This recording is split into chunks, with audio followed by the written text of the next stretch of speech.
Sejam bem-vindos ao Possercast, o podcast da Posser Dick Birk Advocacia de Negócios. Eu me chamo Gustavo Posser de Moraes e nesse episódio vamos falar sobre por que muitos provedores travam no crescimento mesmo investindo em marketing e vendas, o que realmente é necessário para crescer com estrutura e consistência. E para aprofundar essa discussão, hoje eu conto com a Gabi, sócia do escritório e responsável pela área trabalhista, que acompanha de perto os impactos disso nas empresas. E também estamos aqui com a Grazi, que é sócia diretora da Tria de Negócios, onde atua em consultoria e mentoria empresarial. Com mais de 15 anos de experiência em vendas, atendimento e gestão, lidera projetos estratégicos focado em organizações e empresas e gerar crescimento consistente. É conhecida por transformar a estratégia em prática e com uma abordagem direta, próxima da realidade dos empresários. Grazi, o problema dos provedores hoje é a falta de cliente ou a falta de estrutura para crescer? É com você. Bom dia, então, né? O problema hoje dos provedores é a consciência que o mercado mudou. A Telecom, ela iniciou lá atrás, onde nós tínhamos muita demanda, né? Muita oferta, pouca oferta e muita procura. E o jogo virou, né? A gente passava por uma realidade que as pessoas tinham internet no trabalho e elas passaram a entender com a globalização que a internet é necessária em casa, então todas as pessoas passaram a ter internet em casa. Isso fez a demanda subir substancialmente, muitos provedores foram criados nesse momento, não precisa vender, porque todo mundo queria ter na residência, o vizinho do lado, do outro lado, na outra rua, e implorava para passa fibra, né, traz o rádio, faz esse movimento aqui de onde eu moro, então a demanda subiu demais, a ponto de não dar conta de instalar. O cliente esperava 15, 20, 30 dias para ter uma internet em casa. E aí foi se abrindo muitos negócios, muitos provedores olhando para isso. Logo, todos nós hoje temos internet em casa. E mais de uma. E mais de uma. E agora, né, para que a gente cresça e se estabeleça, o velho jeito de fazer não é mais suficiente. Então, como todos os outros negócios, como a indústria teve que fazer há 20 anos atrás, há 15 anos atrás, esse negócio está tendo que fazer, que é organização e controle. Não dá mais para fazer do jeitinho antigo, né? Ótimo. Grazi, e como um provedor se diferencia num mercado extremamente competitivo em relação aos atuais e novos clientes? Agora, o pulo do gato é pessoas e processos, né? Não é à toa que a gente trabalha isso com muita força na Tríade, porque a gente entendeu lá atrás que nós precisamos estruturar os caminhos para diminuir os custos, porque o custo da operação hoje ele é alto, então é preciso estabilidade, rentabilidade para a manutenção do negócio, e isso vem de processo, de estruturação, de organização e de controle, extremamente dependente de gente, né? De pessoas qualificadas e preparadas para quê? Para trazer um único diferencial que eu sempre digo para os meus clientes, assim, o que tu tem que o que a Posser tem que o outro escritório não tem? O time. O jeito de fazer, a cultura, a essência, a vontade de entregar, a competência que vem da cultura, porque vem do dono, como a gente escala isso em todos os níveis e entrega para o cliente essa credibilidade.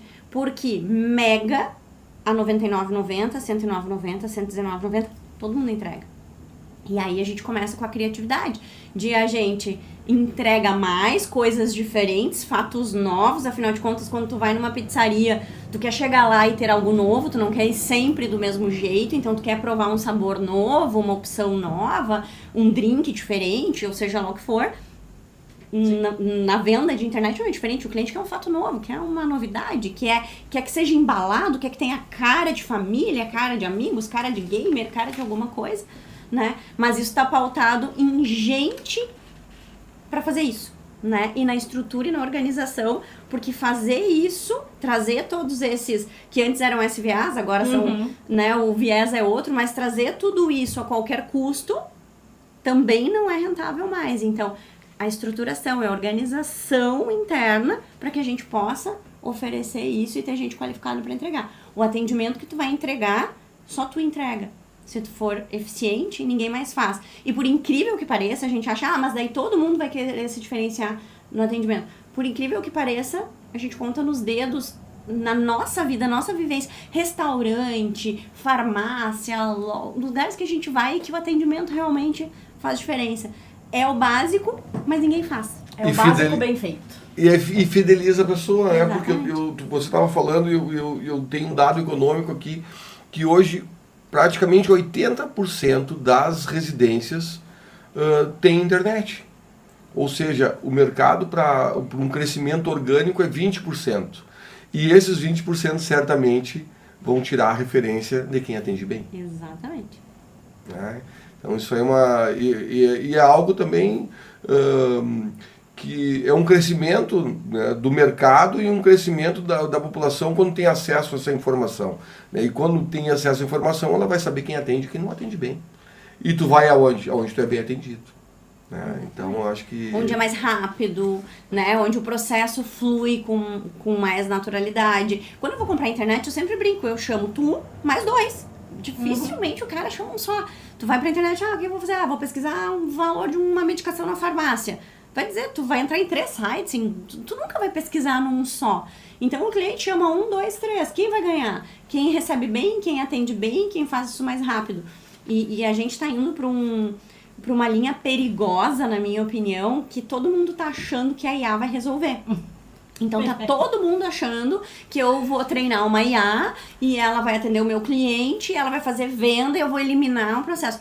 Se engana, porque eu tenho visto que cada vez mais as pessoas querem o humano. Né? Elas querem a verdade, elas querem a essência. A IA vai vir, vai ajudar, vai democratizar as coisas, vai organizar as coisas melhor, assim, usar o cérebro de uma maneira mais lógica, sim. Mas eu vejo muito cliente meu agora achando, né, que com a IA vai resolver todos os problemas e ela vai ajudar a resolver uma partezinha muito pequena. A gente continua dependendo de pessoas e clareza de um processo fluido com o cliente no centro. Até porque quando eu contrato uma internet, ou quando eu estou no meio de uma reunião e a minha internet trava, eu não quero falar com uma IA. Eu quero falar diretamente com uma pessoa que resolva o meu problema imediatamente. Tu nem quer saber o que foi. Eu não quero saber o que foi. Quantos minutos vai levar pra estabelecer? É só isso que tu É quer. só isso. Tu sabe que eu tive um desafio esses dias, bugou a internet da minha casa, eu com 2 adolescentes em casa. Foi extremamente desafiador ficar 3 dias sem internet. Horrível, né? 3 dias. 3 dias sem internet, com todos os protocolos, enfim, até que, enfim, eu acionei uma pessoa conhecida e essa pessoa conhecida resolveu o meu problema. Eu disse, Gustavo, como levou tanto tempo? Eu disse, eu não sei, cara, só resolve porque o problema está em mim agora. Então, hoje a internet ela é um bem essencial a todas as famílias. E para quem tem adolescente que entrega trabalho, que usa rede social, né, para gente que trabalha, então assim, é algo que tem que ser muito bem gerido e cuidado. E eu acredito que o que me faz ficar com esse provedor que me atende é o atendimento. Embora tendo me deixado 3 dias sem. Né? Mas ele foi lá e resolveu. E quando eu consegui acessar o canal certo, né? Ô, Gustavo, mas tu trouxe um ponto agora que ele é muito interessante, que eu trago para os clientes, que é, a gente tem que prestar atenção nessa jornada do cliente, né? Como tu provavelmente já tá com esse provedor há bastante tempo, deu tempo dele te fidelizar e de tu ter essa ligação com ele pelo bom atendimento. Agora, se isso acontece com um cliente que tá 30 dias na base dele, ele ainda vai tá embora. na fase da experimentação. Ele vai embora. Ele vai embora. Eu teria ido embora, entendeu? Eu só fui porque eu sou cliente há 8, 9 anos. E tu levou em consideração a relação, Eu, né? sim. E é isso que eu tenho dito para os clientes, assim, esse cuidado que tem que cuidar do cliente antigo de outro jeito. O cliente antigo é mais bem-estar, é o olhar para ele. Claro que é o atendimento rápido, mas é oferecer coisas, é estar presente, é mexer com o emocional dele porque ele tá contigo. O cliente novo que entrou, ele não tem nenhum apego. Não tem. E depende da faixa etária desse cliente, 0 apego. Ele troca amanhã por outro. Se é que ele já não tem outro, né? Exatamente. E é essa pegada que muitos não estão percebendo, assim, de além de olhar para o cliente, olhar para o tempo de vida dele contigo. Porque isso vai fazer diferença na postura dele diante do problema. Se ele tá mais tempo contigo, ele é mais compreensivo contigo. Tu pega ele no emocional, no me ajuda, aguenta aí, vou resolver. Se ele tá menos tempo contigo, ele só quer a internet funcionando. Porque hoje tu precisa da internet pra te comunicar com a escola do teu filho. Pra entrar num site para as crianças baixar atividades, muitas vezes trabalhos é web. Então a internet sim usa para diversão, para vida, né? Mas usa para tudo que tu precisa fazer. Tu pensa, vou assistir TV. A gente não assiste TV se não tiver internet. Não assiste. Tu não faz mais nada. Nada. Você tá falando, eu tô lembrando aqui das minhas internets. É internet no carro, que agora os carros têm internet. É internet para trabalhar no escritório, que deve ser mais de uma. Que tem mais de uma. Que tem mais de uma. Mais de uma. É internet em casa, né? E a internet celular. São 4 internets, ou seja, tu tá conectado 24 horas, né? 360 dias por ano. Mas é interessante esse ponto de vista em relação à fidelização do cliente, né? Aquele que está há mais tempo, né? Tem que resolver o problema dele, mas tem uma questão já que está fidelizado. Agora, o novo, e esse mercado de 20% que eu botei na mesa aqui, ele está extremamente disputado. Se as pessoas não tiverem um diferencial de atendimento e de oferecer algo que os outros não oferecem, por que eu vou ficar contigo? E aí a tríade faz a diferença. Né? Aí vocês entram com toda a habilidade, com todo o conhecimento e realmente fazem a diferença nessas questões dos processos, das estruturas e das mentorias. Eu acho que, eu que conheço o trabalho, vejo que é um diferencial enorme. E organizar tudo isso e enxergar todo esse novo olhar para a manutenção da base de clientes e geração de novos negócios com outro viés. Esses dias eu conversava com um cliente e ele disse, mas Grazi, eu tô perdendo cliente, né? E aí eu disse para ele, olha só, a nova realidade é que tu vai perder, todo mundo vai perder. Não existe mais não perder, justamente porque o cliente está mais volátil, o mercado tem muita oferta, né? E vai ter uma fatia do mercado que vai se movimentar naturalmente. Só que, qual é o pulo do gato do empresário, dono de provedor hoje? É eu saber que eu vou perder, eu prever o quanto eu posso perder, admito perder, e eu ganhar mais que perder. Então eu brinco assim, é rouba-monte, né? É roubar mais que ser roubado. Esse é o pulo do gato. Eu vou perder igual. Se eu vou perder 30... eu vou tirar de um outro 90, 100, 120, muito mais do que me tiraram. Não existe mais mercado disponível, não existe cliente solto. Não existe. Eu brinco assim, não tá brotando gente em nível de como era antes, que era a internet se vendia, né? Tu tirava pedido. Nada. Tu tirava pedido. E hoje a gente precisa convencer o cliente, usar a estratégia de convencimento, entender a perda, entender que eu preciso fazer algo para colocar mais cliente para dentro do que perder cliente. Perder, a gente vai perder. Então, eu tenho dito isso para os clientes, assim, para de sofrer com a perda, porque tu vai perder. Agora, tu tem que controlar quantos % eu posso perder. Fora isso, é crescer. Então, muitas vezes o cliente nos chama e diz, Grazi, meu problema é que eu perco muito cliente. Aí eu vou lá entender... Tu perde 1,5% da tua base, extremamente saudável, normal. Tá, mas onde é que tá meu problema? É porque tu não vende. Tu tem que vender 3 vezes o que tu tá vendendo. E aí, ontem eu falava com um cliente que dizia assim, Grazi, mas eu nem tenho um comercial, acho que eu nem preciso, o ramo dele até é outro tipo de serviço. E aí eu fiquei pensando assim, né, ele acha que ele não precisa de comercial no ramo dele. Por isso que sabe que você falou e agora eu gosto muito desse mercado, acompanho há muitos anos e tenho visto um crescimento dos pequenininhos. Talvez aí seja o grande segredo que os pequenos estão crescendo, os provedores, porque é no atendimento do bairro, é naquele bairro, é aquele cara que tu vai mandar o WhatsApp e ele vai te atender. Sabe com quem tu tá falando. Né? Sabe com quem tu tá falando, o atendimento é personalizado, né? E aí o grande perde porque o pequeno tá atendendo melhor. Exato. E é uma questão de atendimento. Proximidade. Até o sotaque eu tenho dito, né? Porque aqui no Rio Grande do Sul mesmo, depende pra onde a gente liga... O sotaque daquela pessoa, a gente puxa não mais entende o que a pessoa fala. Exatamente. E o cara quer falar com um dele, né? Então, se eu tô em Santa Cruz do Sul, eu quero ouvir esse sotaque. Talvez eu não queira ouvir um sotaque tão porto-alegrense, né? Talvez eu vou achar isso, não é daqui, não é de perto, é muito longe. Então, essa proximidade, e eu digo, agora eu tenho trabalhado com os clientes para que eles enxerguem quem são os concorrentes. Então, que eles usem os dados da Anatel a seu favor, né? Entra lá na Anatel, entra no ranking da Anatel, dá uma olhada na cidade que tu quer penetrar, ali já diz quantas conexões de internet aquela cidade já tem na banda larga fixa. Isso já vai te mostrar assim, bom, se eu vendo para X e tem Y, isso tudo tá na mão de alguém que não é meu. Vai para lá e olha na mão de quem tá. Porque sempre que tu vê que isso tá na mão da operadora, eu digo pro pequeno, pra ti é ótimo. Tá com a Vivo, tá com a Claro, tá... Os Big Four. É o melhor lugar pra te buscar. Por quê? Porque tu vem oferecendo o quê? Atendimento, proximidade, eu sou daqui, tu não vai falar com o call center, eu vou te resolver rápido, o meu time é isso, a gente tá 2 quadras, tá 3 quadras, atende não sei o quê. Então, às vezes eles se assustam, né, com uma grande operadora. Às vezes o cliente liga e diz assim, Vivo chegou aqui com tudo. Eu falo, que bom, porque competir com eles é mais fácil do que com outro provedor. E ainda tem muito, gente, eu fico assim, se entrar nos dados da Anatel, a quantidade de cidades grandes, como Santa Cruz do Sul, por exemplo, a quantidade de clientes que é atendido ainda pela Vivo é absurda.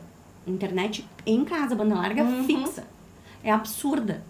E esse cliente certamente sofre com uma série de problemas no atendimento e de instabilidade, porque a maioria dos prédios não são adequados. A gente fala de cabos que não são fibras, né? Que não tem o prédio todo adequado do início ao fim. O dono do provedor, a equipe técnica sabe disso e muitas vezes está lá competindo com outro provedor. Ao invés de tu estar lá onde está o grande, que é o nicho de mercado mais fácil. Então, vender hoje para um negócio de internet é mais estratégia, mais cabeça, estratégia, análise de dados do que sair correndo para tudo que é lado para vender preço e plano. Ou seja, tem que mapear a área, mas isso que você falou vale muito dinheiro para os provedores aí, hein? Vale, essa estratégia aí é algo que é fantástico. No momento que eles acham que a Big Four está atrapalhando, não, é uma oportunidade. Exatamente. Né? E essa oportunidade está onde? No atendimento e no planejamento. Exatamente. Fiquem atentos aí, donos de provedores aí, o que a Grazi falou aqui vale muito dinheiro para vocês, ó. E para fazer essa estratégia acontecer, a gente precisa de pessoas e processos. E Grazi, qual é o desafio hoje que você mais percebe, que você mais encontra nessa gestão de processos e pessoas no atendimento do cliente? Gente despreparada, né? Em todos os níveis. Então, eu tenho discutido muito com os clientes se tu contrata um auxiliar, tu paga salário de auxiliar e tu vai ter serviço de auxiliar. Se tu contrata um assistente, isso tu contrata um analista. Então, como a gente veio de uma época do nosso negócio de internet, onde a gente vendeu muito, a gente rentabilizou legal, e o mercado ainda tinha muita gente sobrando, a indústria não estava tão desenvolvida também, a gente tinha uma mão de obra que era uma outra realidade. Exatamente. Agora não, agora a gente tem uma falta de mão de obra no mercado e uma dificuldade do nosso mercado entender o movimento que a indústria entendeu ali atrás, no meu ponto de vista, que é, eu preciso de gente boa. Se eu preciso de gente boa, já não dá mais para contratar todo mundo auxiliar, todo mundo com zero, porque não tá dando tempo de capacitar.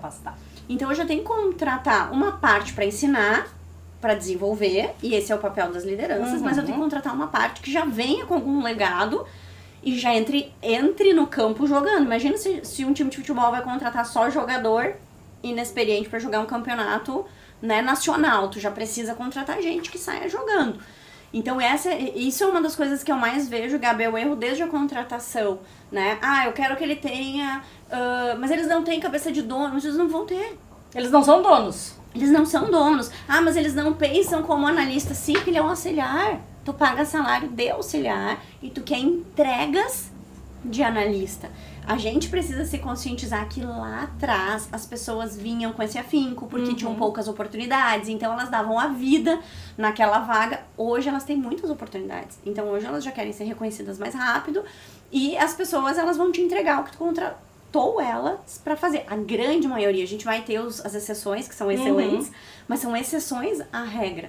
Né? Porque a pessoa sai daqui hoje, amanhã ela se recoloca no mercado de uma maneira muito rápida. Então é desde essa clareza na hora da contratação, os provedores têm que ter muito cuidado, eles estão tomados de mão de obra extremamente jovem. Isso é muito positivo, é muito bom, mas é perigoso por uma série de funções, É desafiador. né? É desafiador, então eu acho que o equilíbrio etário dentro das organizações, ele é importante, e a maioria dos provedores que eu atendo tá com uma faixa etária de 20 e tantos anos, média, né? 150 funcionários e uma média de 20 e tantos anos. Isso é bom porque dá uma velocidade a muitas coisas, mas os riscos são muito altos porque é um time mais que não fica, é um time que pensa um pouco menos, é um time mais imediatista, é um time que não quer tanto carreira, né? E a gente vai formando as exceções. E o outro ponto é a gestão dessas pessoas. Eu sempre digo o seguinte, o líder fala assim, Grazi, mas o cara não entende. Não, é problema todo dia, que bom, porque só tem gerente, porque tem problema, porque se não tivesse problema e gente com problema, não precisava ter gerente. Era um dono e as pessoas fazendo. A gente colocou uma necessidade de liderança aqui justamente pro dia inteiro resolver problema. Esse é o papel. Sabe e é isso que a gente não tem. Você estava falando e eu estava, né, recordando de alguns provedores que a gente passou, e eu justamente ia te perguntar esse desafio dessa galera jovem que tá ali e que, tipo, hoje eu tô aqui, amanhã eu tô no outro lado, ou tô no concorrente e não tô nem aí, entendesse? Porque é um perfil dessa nova geração de ser desapegado. Né? A gente vem de uma cultura já de ser mais fiel, de fazer a carreira, de usar a camisa daquele time. Oh, se eu sou gremista, eu sou gremista, se eu sou colorado. Né? Então, assim, e aí tu se depara com uma galera jovem, né, que tem que ter algo mais para ele ficar, que não é que a remuneração, pelo que me consta, é o quarto item de motivação. Né? Então, assim, como enxergar isso e fazer essa combinação, né, tipo, a pessoa sênior com a pessoa jovem, isso deve, pensando aqui de longe, ou escutando você falar, que desafio. Conflito geracional. É muito grande. A gente estava no cliente na sexta-feira, presencialmente, e aí nós discutimos isso, né? E aí eu disse pra ele assim, nós somos uma geração da era do ter. Os nossos pais nos ensinaram que a gente precisava trabalhar para conquistar e manter coisas, bens, né? Que é importante ter uma casa, que é importante ter estabilidade econômica, que é importante ter um trabalho, que é essencial, que um ser humano precisa ter um trabalho, de preferência que levar todo dia, que tu consiga enxergar e palpar. É o terreno, né? No meu nome. E a gente foi criado assim, a era do ter, da conquista. Vem uma geração aqui que é a era do ser. Ele quer ser pertencente. Ele veio para pertencer. Então as coisas para ele precisam fazer sentido. Não é mais como era. A gente foi ensinado que assim, ó, chega lá, primeiro tu olha, primeiro tu mapeia, tu não fica perguntando besteira, tu não faz um monte de pergunta, tu, né? Vai dizer que não era assim, tu olha o jeito que eles comem, tu observa se eles tomam café, daí tu toma café, tu observa se eles usam tênis, aí só pode usar tênis se tu vê que as pessoas usam tênis, senão tu não pode usar. Senão tu vai de salto. Exatamente, então a gente era ensinado a isso, tu observa o ambiente e tu copia aquele modelo, mesmo que tu ache muito estranho ou nada a ver.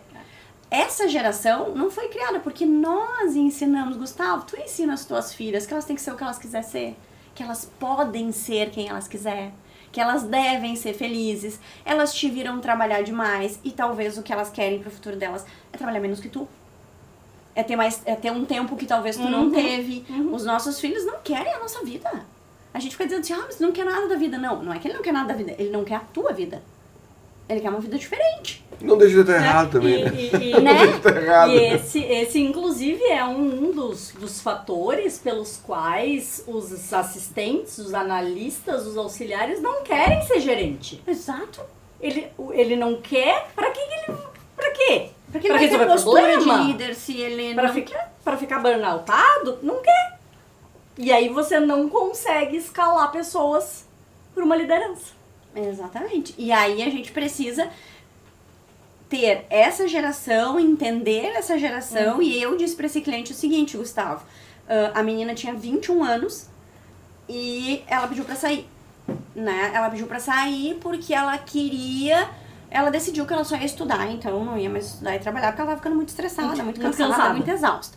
Né? E aí eu perguntei pra menina do RH, tava o diretor e tava o gestor da área, e eu perguntei assim, tá, e qual era o sonho dela? Eles se olharam, a gente não sabe. Pois é, talvez ela foi embora por isso. Vocês não sabem os sonhos das pessoas mais. Ninguém mais tira tempo pra saber o sonho. Porque a única forma de fazer essa geração ficar, do meu ponto de vista, é descobrir o que toca o coração delas e o que mexe com elas. Quais que são os sonhos das filhas do Gustavo. A partir dos sonhos delas, tu consegue trazer clareza pra elas de como elas chegam mais rápido nesse sonho. E eu sempre digo assim, um liderado, ele só vai admirar um líder se ele entender que esse líder leva ele pra um lugar que ele não chega sozinho. Se ele achar que, com ou sem esse cara eu chego lá, ele vai embora. Agora, quando essa geração entende que um líder leva ele pro sonho dele, um atalho em tempo mais rápido do que ele chegaria sozinho, na minha opinião, esse é o ponto galo. Não é ficar discutindo com essa geração. É entender o que cada um ali quer e saber também que eles vão rodar mais do que a nossa geração que fica... Eu fiquei 15 anos numa mesma indústria. Pro meu pai isso é motivo de orgulho. Era motivo de... E eu era CLT e pra ele isso é um motivo de muito orgulho. Quando eu saí pra fazer outra coisa, ele perguntou 85 vezes se eu tinha certeza do que eu tava fazendo. Porque pra ele é retroceder. Né? Então, essa nova geração, não, eles já querem entrar. Um cliente meu me disse ontem, Grazi, a menina já me fez uma proposta. Ela era assistente de marketing, a vaga. E ela chegou fazendo uma proposta pro dono do provedor, dizendo pra ele, mas quem sabe eu já entro como MEI. Ela não quer a carteira assinada. Ela já tem outra. Não, porque daí eu não tenho os descontos e eu mesma eu posso fazer uns freela também no meu horário de... É uma geração. Então, será que não é o momento também da gente se adaptar? Porque é com eles que a gente vai trabalhar. É Darwin, né? Não é o mais bonito, nem o mais forte. É o que melhor se adapta. Então, eu vejo que esse tema, ele conecta com várias atividades, né? É com escritório de advocacia, é com consultoria, é com provedor de internet, é com clínica médica, é com universidade, na verdade ele é um tema que está na mesa e as pessoas não estão sabendo como lidar com ele. Né? E assim, e aquele que tem um produto ou uma prestação de serviço, né, que é algo que tu levanta o telefone e troca, tu fica mais vulnerável, né, a essa situação. E entender primeiro a tua equipe e depois o teu cliente é a base de qualquer futuro e a base sólida do negócio próspero. E se tu não entender o sonho do teu colaborador, né, ou do teu terceirizado mesmo, porque a gente tem visto esse movimento do mercado, né? As pessoas não querem mais carteira assinada. Eu converso muito com a minha filha, que está na escola técnica, e ela diz assim, pai, a galera lá não quer saber de CLT. Não quer saber de CLT. Eu digo, mas por que não? O filho não quer. Eles querem empreender, eles querem ser dono do seu tempo. É isso que ela me diz. E não é que eles não querem trabalhar. Não, na verdade eles querem trabalhar a hora que eles quiserem. Eles querem trabalhar às 3 da manhã e dormir às 7 da manhã e tá tudo bem. Né? E agora a pergunta que eu te faço, assim, a gente tem visto um movimento que se instalou na pandemia do home office, e hoje a gente tem visto grandes corporações e grandes empresas puxando e bancos recentemente, né, grandes empresas puxando tudo para o presencial. Como tu vê esse movimento nos provedores? Os movimentos foram puxar para o presencial, né? 90% dos provedores tinham terceirizado, tinham liberado o home office, tiveram que puxar. Eu continuo acreditando no home office. Eu acho que ele funciona, acho que ele pode funcionar bem. A gente só tem um problema com ele, que são os gaps de gestão. Então, acho que o problema no home office não são as pessoas que estão em home office. É a liderança achar que eu coloco a Gabi no home office e que ela vai me entregar o combinado como se ela estivesse aqui. Não, porque ela está em casa. Apareceu uma distração, alguém chamou, um cachorro latiu, o outro... Ela vai estar distraída. Como é que eu monitoro a Gabi todos os dias e gero conexão dela comigo? Porque as pessoas vão pro home office e eu fico uma semana sem conversar com ela. Então, quando eu fico uma semana, eu empresa, sem conversar com a Gabi, eu distancio da Gabi e eu ajudo ela a ficar mais desconecta ao negócio. E aí ela entrega menos, muito provavelmente. Então, o segredo é daily, matinal, reunião no final do dia, relatório de entrega todos os dias, monitorar a pessoa, a agenda por vídeo, né? Vídeo no meio do dia, durante a tarde, alinhamento. É muito mais, Gustavo, um esforço de gestão do que eu tô aqui sentado, eu tô enxergando todo o meu time, tá todo mundo aqui, pelo menos eu tô vendo, e eu, grito aqui, grito ali, aquela gestão mais superficial. Que a gente se engana até, que a pessoa tá ali dentro, tá entregando mais. Eu acho que isso é mais enganação, só tá sob teus olhos e tu só tem certeza que ela não foi no supermercado às 3 da tarde. Sim. Né? Agora, a gestão no home office é tu olhar por produtividade. E o que eu acho que a gente não se adaptou tão bem a isso em provedores de internet, e até no nosso país, assim, acho que a gente teve muita dificuldade com isso, é porque a gente não faz gestão de produtividade, a gente faz gestão de hora das pessoas. Perfeito. E aí no home office, se tu não gerir produtividade, hora tu não vai conseguir gerir no home office. Nunca. Até porque, Grazi, num provedor de internet, eu tenho o desafio, principalmente no atendimento, de cobrir uma gestão de atendimento de 24 horas por dia, 7 dias na semana. Deveria. Deveria. Eu, como cliente, eu vou ligar para o atendimento a hora que for, o dia que for, para resolver meu problema. E eu quero a tua opinião de como a gente controla, como a gente gere esse desafio dentro de um provedor. Das pessoas que querem mais tempo para si e de clientes que querem mais tempo para ele. Mais tempo de atendimento para ele. Isso vai variar muito pelo tamanho do provedor e o porte, tá? Quanto maior o provedor, e também do tipo de cidade que ele atende, isso faz toda a diferença, assim. Quando eu atendo grandes cidades, por exemplo, eu atendo Santa Cruz do Sul, né? Eu atendo Porto Alegre, eu atendo Santa Maria, que são cidades referência no nosso estado, eu já preciso entender que o cliente vai demandar atendimento em qualquer hora. A cidade é maior, né? São mais pessoas e as pessoas já estão mais conectadas com o que acontece. Eu atendo uma cidadezinha lá do interior, provavelmente a maioria das pessoas está dormindo nesse horário e entende, né? Tem cidades que o comércio fecha meio-dia, eu brinco, tem clientes que eu atendo, que eu brinco que só não fecha o restaurante a meio-dia, porque, né? É porque precisa almoçar. Então, a cultura daquela cidade, ela demanda. Então, assim, a gente tem que entender onde a gente está inserido e o volume de procura que eu tenho naquele horário. Se eu tenho um volume de procura naquele horário que faça sentido já ter pessoas atendendo, eu sempre vou te dizer que tu tem a gente preparada para atender. Mas aí não é no jeitinho que a gente estava acostumado lá. Daí ficou no sobreaviso em casa, daí tocou não sei o que, daí depois eu libero ele no outro dia, aquela função que depois dá um belo trabalhista. Né? Então, se eu decido que eu vou atender e que eu atendo 24 horas por dia, eu tenho que seguir escalas, eu tenho que seguir lei, eu tenho que seguir regras de escala, e tu sabe muito bem, né? Esse é o maior desafio, os provedores não estão olhando para isso. Eles não estão olhando para a modalidade de contratação de que faz atendimento ao cliente no telefone, para a carga de horário, carga horária dessas pessoas, intervalos que essas pessoas têm que ter, que é outra regra do provedor inteiro, é totalmente diferente o atendimento ao cliente. Se eu for médio ou grande, eu tenho que ir para essa linha de estruturar. Se eu for pequeno, eu preciso estruturar isso durante o dia, na minha opinião, até o horário que eu tenho mais volume de atendimento, e depois eu preciso pelo menos terceirizar.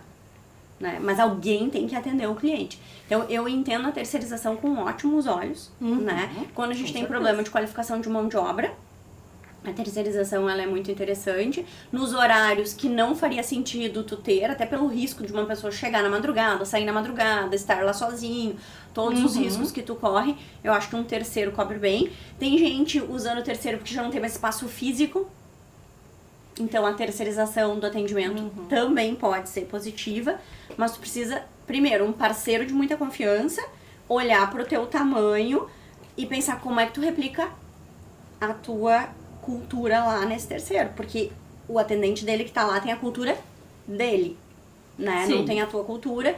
Então, independente disso, Gabi, é muito um trabalho de mapeamento e gestão. Eu sempre digo assim, quantos atendimentos tu tem das 22 às 6 da manhã?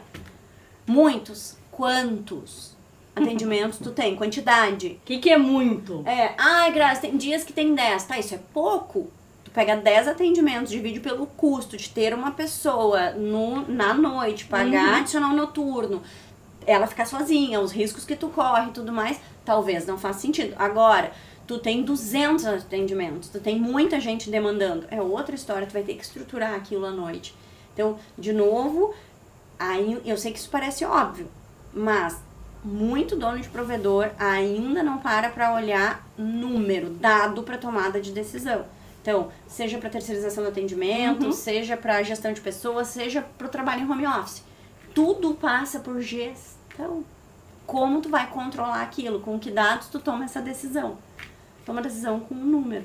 A gente não tem mais a possibilidade de tomar decisão no achismo. Num mercado competitivo como o de provimento de internet, o achismo não cabe mais. E alguém vai estar sempre assistindo alguma coisa às 3 horas da manhã. E vai precisar de internet. Sim. Em qualquer lugar. Ou trabalhando. E quando a internet travar, ele vai ficar bravo às 3 da manhã. Então, tu tem que saber que algum tipo de atendimento para ele, tu vai precisar dar. Os desafios, eles são diários, constantes, e precisa de processo. Ou seja, isso vai acontecer. E se não acontecer, tu tem que estar preparado para ele. Né? Aconteceu, está preparado. Não aconteceu, ótimo que não aconteceu. Mas sempre vai acontecer. Um caminhão vai passar na rua, vai levar o cabo de internet, né? Como temporal. É um temporal, né? A gente brinca às vezes, né? Choveu, não tem internet. Antigamente era o rádio, né? Chovia as TV também por satélite. Chovia, estava com nuvem, não funcionava, né? Então, são os desafios imensos e jogando todos esses desafios para dentro, né, das escalas de trabalho, a gente tem uns horizontes assim desafiadores, né? Eu acho que a gente podia até delinear alguma coisa isso aí, modificações de escalas, projetos que mudam isso. Imagina o impacto de todas essas reformas, né, que se passar, né, são projetos, a dor de cabeça que vai dar não só para os provedores de internet, mas para todos, né, que têm colaboradores. E o provedor de internet seja mais impactado porque ele, na verdade, ele precisa de montar algo que seja 24 horas. Porque alguém vai, como acabou de falar, alguém vai assistir alguma coisa de madrugada ou vou trabalhar de madrugada. É 24/7. É 24/7. E hoje nós temos uma tendência de legislação, de novas regras, irem contra esse movimento do mercado. O que eu tenho hoje tramitando? O fim da jornada 6x1. Eu tenho tramitando a redução de jornada semanal para 40 horas, sem redução de salário. E já é difícil hoje eu montar uma escala com 6 dias de trabalho. O que vem pela frente para montar uma jornada de trabalho com 5 dias de trabalho? Eu estou tirando um dia inteiro do provedor e mantendo o custo dele. E aí tem uma outra coisa, não tem mão de obra.